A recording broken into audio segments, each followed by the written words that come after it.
大家好，我是克夏拉佛教中心的释小金讲法师，是尊贵的三度古仁波切的弟子。那在这一节呢，我继续跟大家介绍，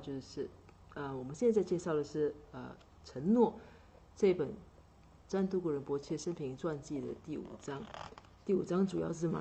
讲的是仁波切在马来西亚的一些佛法事业。那刚才已经跟大家介绍了，仁波切的一些弘法方式，包括他成立了祈愿堂、克夏拉印象制作和克夏拉媒体出版社。那接下去这一节呢，会分别跟大家介绍，就是克夏拉的文物店、一些艺术工作坊等等的。那在这里呢，继续给大家念，书中的内容。再给大家看一下图片。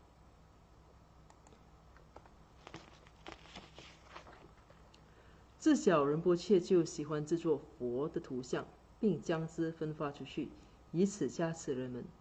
至今，仁波切的这份热情依旧。从1寸大的佛坠到14尺高的佛像，仁波切都会亲自设计或监督佛像的设计工作。终于创立克夏拉天堂的初衷，克夏拉一心想尽最大的努力，透过佛教文物店及网络佛教文物店 wajasecrets.com 将佛陀的加持及其殊胜的教诲带给无数的众生，尤其是那些会被艺术及视觉美学所吸引的人。那仁波切呢，我们其实一直都有说嘛，仁波切其实他最大的愿景，那就是让各方各面或者各种背景的人士都能透过各种各样的方式来接触佛法。那克夏拉文物店呢，是仁波切弘扬佛法的另一种方式。那其实早在克夏拉佛教中心还没有成立之前呢，但在仅有的资金下，仁波切第一个成立的，也就是克夏拉文物，就是克夏拉天堂文物中心。那照片所见的呢，这个是一个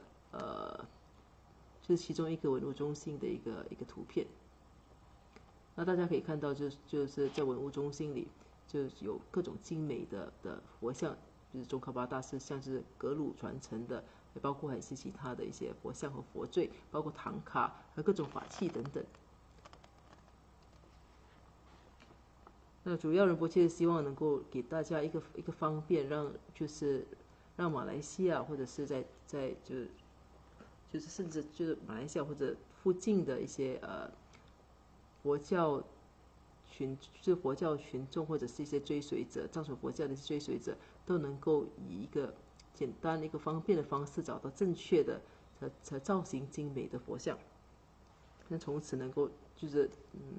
在学佛的一种的路上是比较方便的。而且仁波切呢，他本身常常对这些佛像的设计啊，就是佛像和佛坠的设计工作，他本身和监督工作，他都是亲力亲为的。那除了一些实体的一些文物店之外呢，那仁波切也为了让就是世界各地的人有机会迎请到一些精美的佛像，仁波切也就是鼓励弟子设立了网上的文物店，那就是 wajasecrets.com。那就是让来自海外的人也能够很方便的去比如说想要就购买文物啦、迎请佛像啦，或者是甚至是想要订法会的话，都可以透过网上的文物店进行。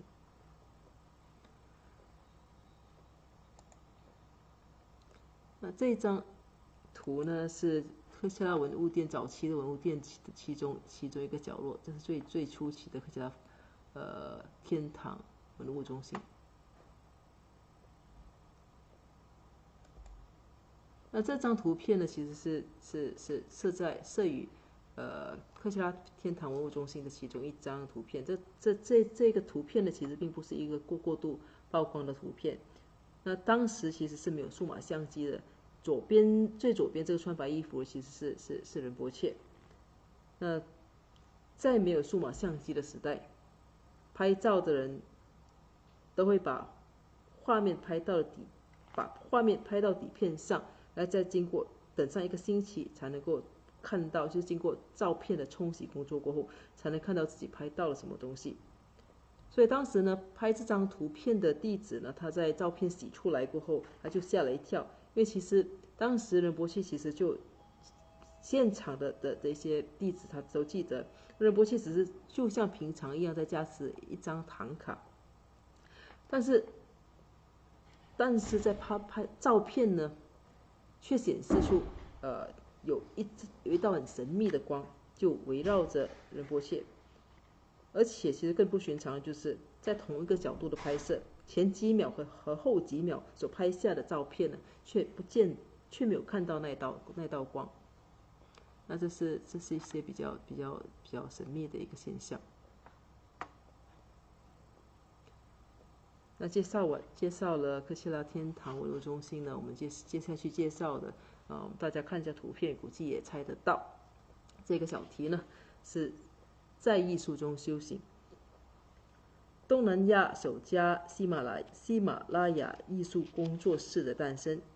源自于仁波切对佛教艺术的钟爱。在尼泊尔、印度和西藏艺术工匠的指导下，艺术坊专注以传统技巧创造和装饰佛像，这是喜爱艺术者透过创意的表达方式，找到宁静、获得疗愈和放松身心的地方。在这里，艺术既是佛法修持，也是灵修之路。那这里呢，这是又是仁波切的另一个巧思。那仁波切他知道，就是说在马来西亚这片土地上，其实是不容易找到，就是如果说我们想为佛像装藏啦，或者是想要就是镶一些唐卡啦，或者是比如说要为佛像进行一些修复，或者是上色，或者是上金粉之类的一些工作，其实并不容易。所以仁波切呢就开设了这一个喜马拉雅艺术工作室。那透过工作室呢，除了能够提供给有需要的佛教徒各种方便，它也是一个能够吸引喜欢艺术的人，就是开始接触佛法的一个地方。那这个地方呢，成功吸引了不少对艺术有兴趣的人，从开始在那个地方学习当志工，直到后来呢，就是正式的走上修行的道路。那照片中，尤其是这个右边这个图片的，这是一个金刚瑜伽母像。那大家看到，其实这像上呢，都镶着各种人工的一个宝石。那这是科切拉就是妙音艺术坊呢，能够为就是大家所提供的一些服务。那仁波切常鼓励人们就是给佛像供养各种各样的一个装饰，因为那样子能让我们累积许多的一些功德。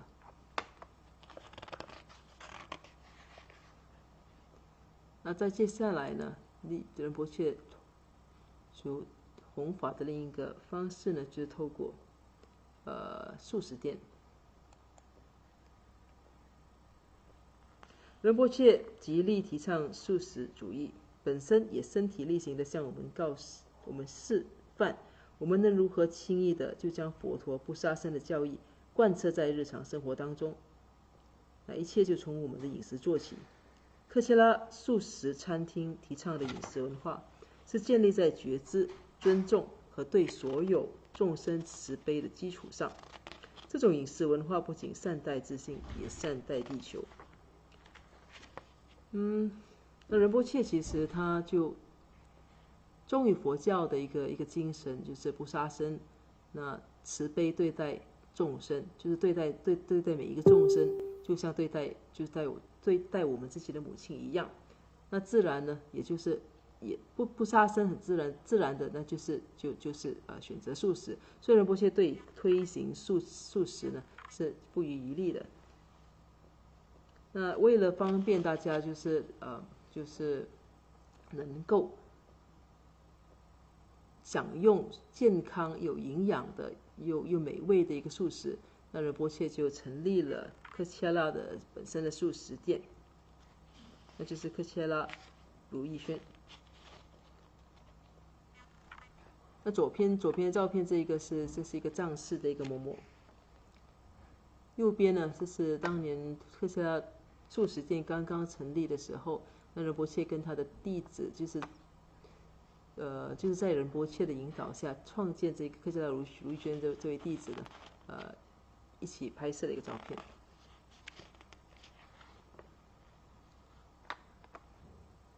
那再接下来呢，新的这个题呢是给人温饱，给人希望。仁波切年少时曾经经历颠沛流离的日子，这样的体验促使他无时无刻都不忘记照顾不幸的一群，并把握任何能够提供他们食物和关怀的机会。如今，克切拉提供全面的香济厨服务，为被社会遗忘的一群人供应食物、基本需要、医药服务和工作机会，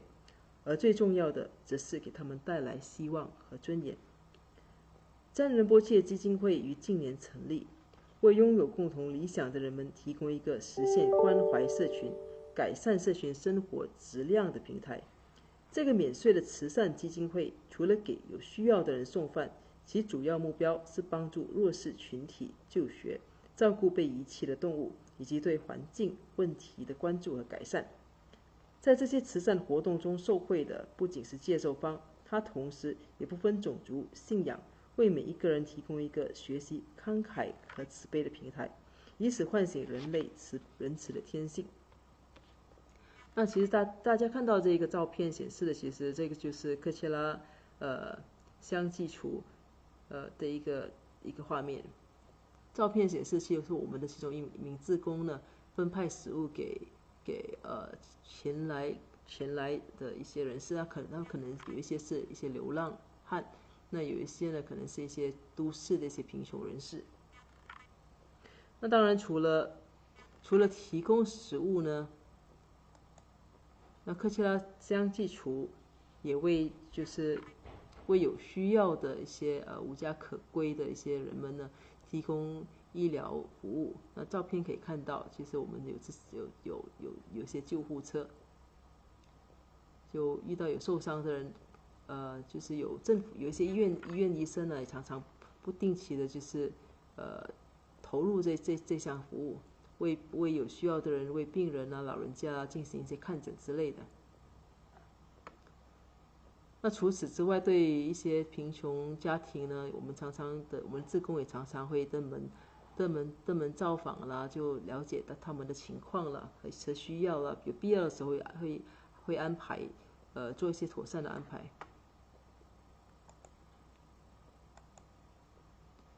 那上面这张图呢是克切拉香济厨的一些主要成员的照片。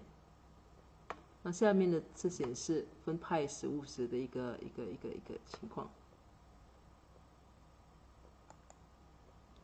那这同样的这个也是克切拉香济厨的活动。那除了香济厨之外，我们也成立了食物银行。就是香济厨除了分派食物之外，也成立了食物银行，就让大家有机会把一些多出来的食物，就捐献给克切拉香济厨，再透过克切拉香济厨呢，去分派给有需要的人，包括一些老人院啦、一些儿童福利中心啦等等的。那对于一些比较乡区的贫穷的一些学生呢，有些时候是原住民呢，克切拉香济厨也会给他们提供一些就是除了食物啦，可能也提供一些就是上学的一些用品等。那为了方便这整件事情的一个进行呢，占仁波切基金会几年前成立了。那这个基金会为什么成立？这个基金会其实是一个慈善基金会，它能够让人们就是有心的一些善心人士呢，能够用免税的方式去捐助善款。那这些善款呢，能够更好的去帮助那些弱势群体啦，让就是有更多的贫穷人家的孩子有机会就学啦，或者是就可以照顾一些被遗弃的一些动物啊等等的。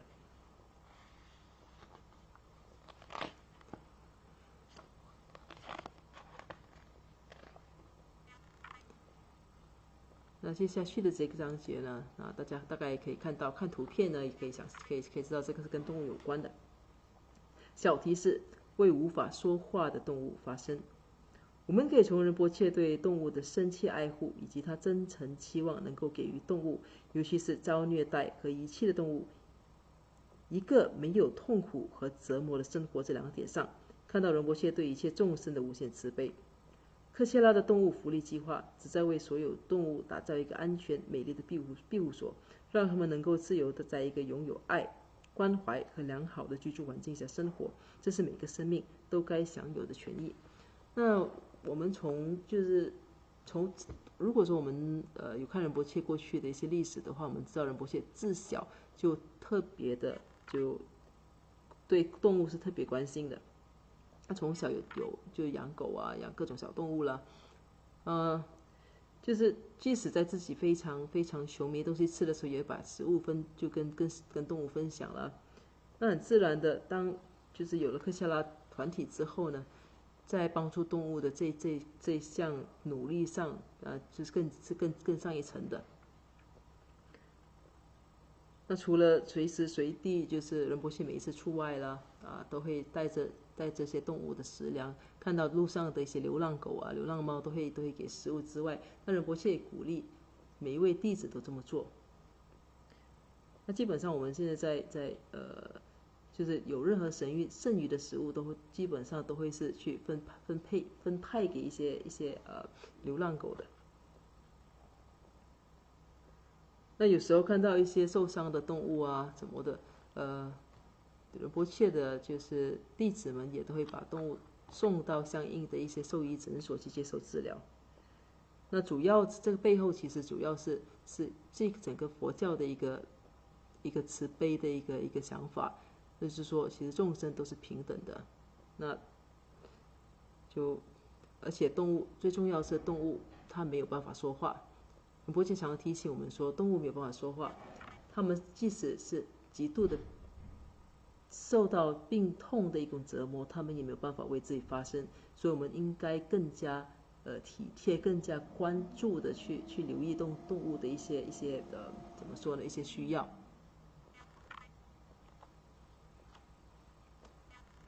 那克夏拉佛教中心的另一项就由仁波切发起的另一项计划呢，是一些环保计划。这个小题叫尊重地球。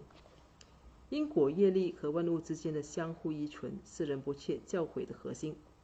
我们与环境的密切关系就说明了这个哲理，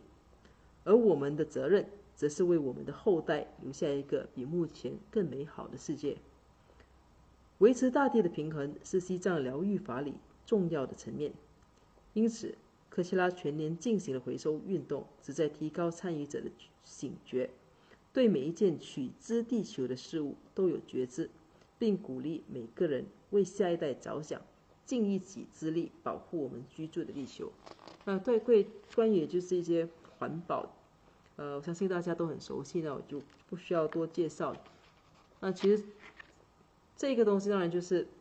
除了是关注整个世界的整个地球的一种趋势和需要之外，那这个东西当然也涉及佛教的一个因果业力的一种精神。那如果我们好好照顾这个地球的话，那其实在因果上，那我们就能够拥有一个更美好的一个生活环境。而且呢，就是环保工作也是一个仁波切所提倡的就是一种觉醒社群的一种方式。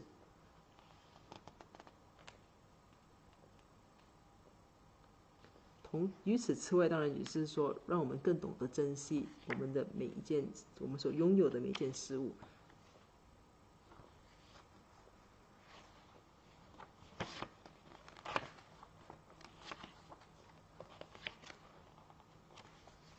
那接下来呢，就要介绍一些比较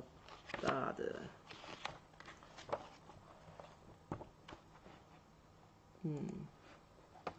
看一下时间情况如何。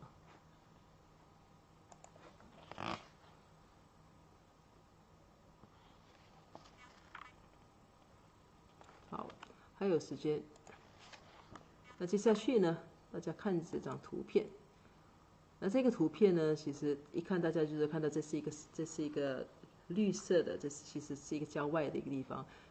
那这就是科切拉禅修林，那科切拉佛教中心在吉隆坡市郊1个小时车程以外的一个叫彭亨州文东的地方所设立的一个禅修林。在这里给大家念一念。那先看这照片，那是仁波切呢在科切拉禅修林的大门口拍摄的一个照片。接下来这一张呢，这个是科切拉禅修林的一个就是一个鸟瞰图。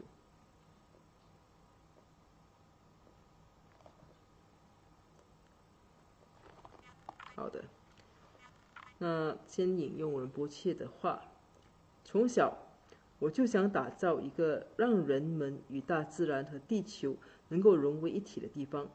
一个给人们疗愈、排毒、静思、放松及闭关的地方，一个以发掘自我及潜在能力不以宗教为基础的国际禅修中心，一个以自给自足为模式来实践绿色生活的地方。这个地方就是科切拉禅修林。禅修林会是鼓励人们在各自社群中实践相同理念的地方。那这是仁波切的，就是他的一个愿景。仁波切的科切拉的每个部门，无论以什么形式呈现，其共同目标皆旨在创造一个由觉醒的个体组成的社区。科切拉禅修林是一个与大自然结合的灵修中心，让人们透过闭关学习、体验觉知生活，达到平衡的身心意的发展。因此，没有任何地方比科切拉禅修林更适合用来体现这个目标。仁波切创建科切拉禅修林的目的是希望来到禅修林的人都能够体验一种持续发展的灵修生活方式，让身心常处于有活力和动力的状态。科切拉禅修林除了提供能增进家人和朋友关系的活动，还是一个让疲惫的心灵获得宁静之处。这里也是感受自己和找寻灵感的最佳去处。这是仁波切回馈马来西亚社会和全球社群的方式，也就是在科切拉禅修林举办适合各种年龄的课程，逐渐为群体灌注诸如忍耐、宽容、正念和慈悲等普世价值。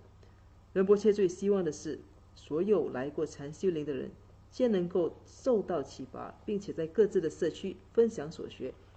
进而推动全球性的开发觉知和慈悲能力的趋势。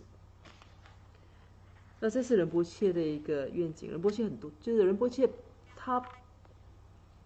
并不喜欢，并不崇尚都市的生活。他其实他真正想要的，其实就是在就是我们曾经说过，仁波切真正原本的心愿，其实就在寺院里，在森林里闭关。但是在上师的一个指示下呢，仁波切就必须出国弘法。那最终呢，其实仁波切还是希望把就是就是让大家都能够有机会回归自然，在一个宁静的一个郊区，在一个森林的自然的一个环境里，能够进行禅修啊、闭关啊，就是修复身心灵等等。所以就有了科切拉禅修林这个地方这个概念的一个诞生。那于是呢，几年前就科切拉禅修林就在文东这个地方成立了。那这是科切拉禅修林。那待会我会跟大家分享更多图片。那目前这只是一个就是一个整体的一个介绍。那这张图片呢，显示的是在科切拉禅修林成立的最初呢，那当时是一片其实整个地方都是一个森林。那图片显示仁波切亲力亲为的跟2名弟子共同讨论这个禅修林该怎么建，讨论就是发展的一个计划等等。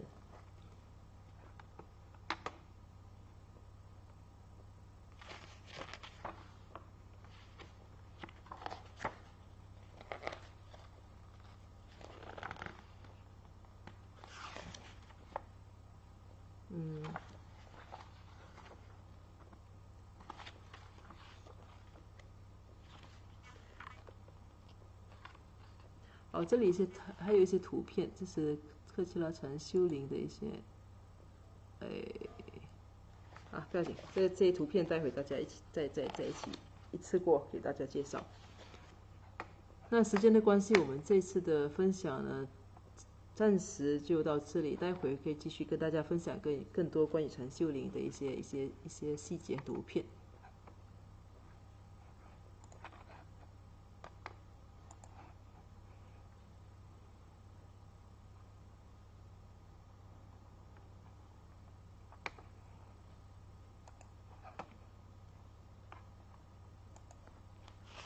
好的，那至今就是目前的分享，可能时间的关系，现在也是凌晨早上10点。好，没有什么问题的话呢，我们先做一个回向。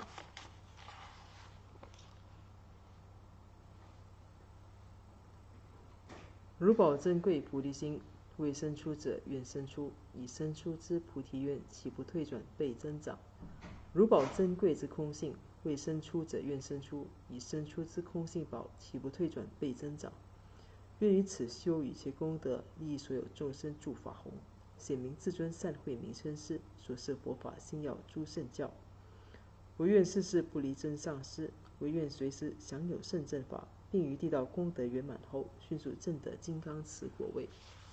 愿我趁此善根力，速即成就上师佛，一切众生尽无余，悉令安置是佛地。